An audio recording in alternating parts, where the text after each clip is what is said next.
एक बुढ़िया बिस्कुट खरीद रही थी, लेकिन बिस्कुट मशीन में अटक गया। उसने जोर से हाथ से थपथपाया, पैर से जोर से मारा, फिर भी बिस्कुट हिला तक नहीं।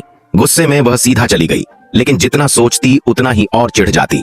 आखिर में उसने गुस्से में वापस आकर मशीन को जोर से टक्कर मार दी, जिससे उसकी आंखों के आगे तारे चमकने लगे, लेकिन बिस्कुट गिर पड़ा।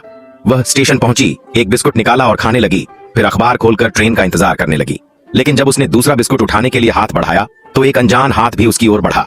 एक आदमी ने बिस्कुट उठाया, मुंह में डाला और बदतमीजी से उसकी ओर देखा।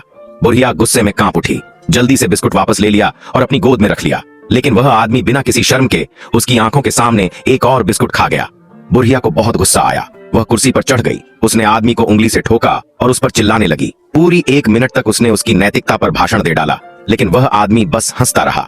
बुढ़िया और गुस्से में आकर उसके कान से ईयरफोन खींच लेती है। तभी वह आदमी आखिरी बिस्कुट उठाने की कोशिश करता है, लेकिन बुढ़िया उसे रोक लेती है। इसके बाद दोनों के बीच बिस्कुट की जंग शुरू हो जाती है।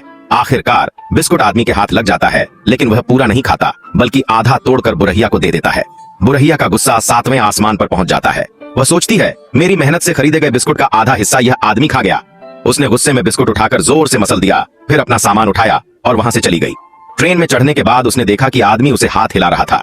बुढ़िया ने गुस्से में पर्दा खींच लिया, लेकिन तभी उसने देखा उसका बिस्कुट पैकेट तो उसके बैग में रखा हुआ था, यानी जो बिस्कुट उसने खाया वह असल में किसी और का था। बुढ़िया ने अपने बिस्कुट का पैकेट उठाया और समझ गई कि यह सब एक गलतफहमी थी।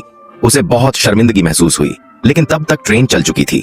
वह आदमी बस हल्का सा मुस्कुराया, अपने खाली बिस्कुट का पैकेट कूड़ेदान में डाला और आगे बढ़ गया।